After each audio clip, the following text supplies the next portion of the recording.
Maşallah. Ya,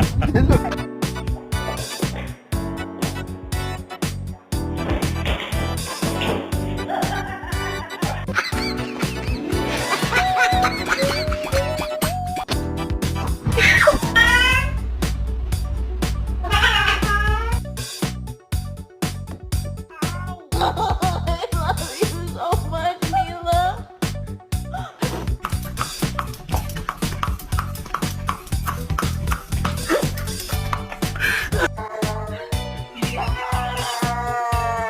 Taking stock of the dog's unlucky moment.